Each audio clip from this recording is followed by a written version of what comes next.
When young Dawn, with her rose-red fingers, shone once more, Odysseus quickly dressed himself in cloak and shirt, while the nymph slipped on a loose, glistening robe.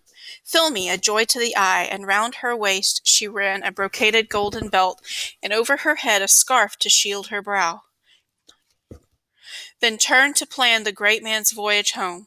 She gave him a heavy bronze axe that fit his grip, both blades well honed with a fine olive heft lashed firm to its head. She gave him a polished, smoothing adze as well, and then she led the way to the island's outer edge where trees grew tall, alders, black poplars, and firs that shot sky high, seasoned, drying for years, ideal for easy floating. Once she'd shown her guest where the tall timber stood, Calypso, the lustrous goddess, headed home again. He set to cutting trunks. The work was done in no time.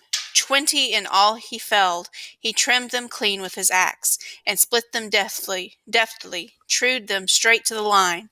Meanwhile, the radiant goddess brought him drills. He bored through all his planks and wedged them snugly, knocking them home together, locked with pegs and joints. Broad in the beam and bottom flat as a merchantman, when a master shipwright turns out her hull, so broad the craft Odysseus made himself. Working away at speed, he put up half decks pinned to the close-set ribs, and a sweep of gunwales rounded off the sides. He fashioned the mast next, and sank its yard in deep, and added a steering oar to hold her right on course. Then he fenced her stem to stern with twigs and wicker, bulwark against the sea surge, floored with heaps of brush. And lustrous Calypso came again, now with bolts of cloth to make the sail, and he finished that off too, expertly. Braces, sheets, and brails, he rigged all fast on board, then eased her down with levers into the sunlit sea. That was the 4th day, and all his work was done. On the 5th, the lovely goddess launched him from her island. Once she had bathed and decked him out in fragrant clothes, and Calypso stowed 2 skins aboard. Dark wine in one, the larger one held water, added a sack of rations, filled with her choicest meats to build his strength, and summoned a wind to bear him onward fair and warm. The wind lifted his spirits high. Royal Odysseus spread sail, gripping the tiller, seated astern, and now the master mariner steered his craft, sleep never closing his eyes, forever scanning the stars, the Pleiades, and the ploughman late to set, and the great bear that mankind also calls the wagon. She wheels on her axis, always fixed, watching the hunter, and she alone is denied a plunge in the ocean's baths. Hers were the stars the lustrous goddess told him to keep hard to port as he cut across the sea. And 17 days he sailed, making headway well. On the 18th, shadowy mountains slowly loomed, the Phaeacians' island reaching toward him now, over the misty breakers, rising like a shield. But now Poseidon, god of the earthquake, saw him, just returning home from his Ethiopian friends.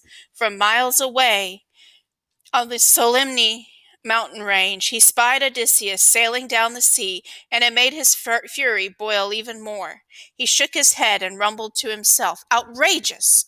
Look how the gods have changed their minds about Odysseus, while I was off with my Ethiopians. Just look at him there, nearing Phaeacia's shores, where he's fated to escape his noose of pain that's held him until now.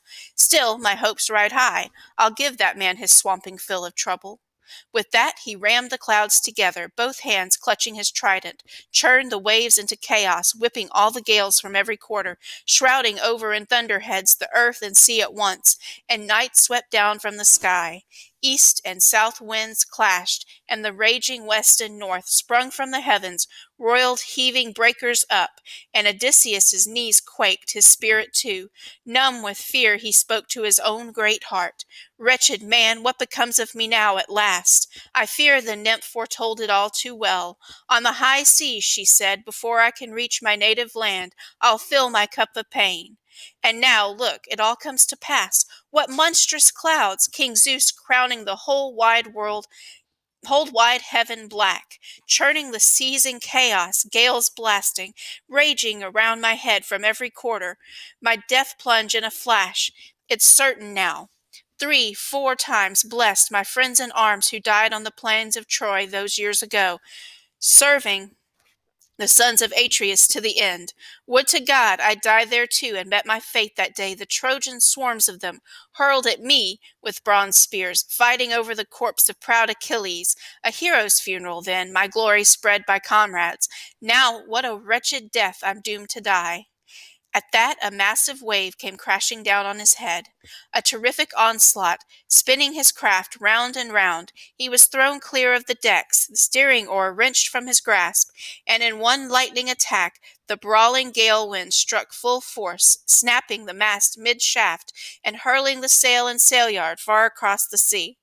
He went under a good long while, no fast way out, no struggling up from under the giant waves' assault.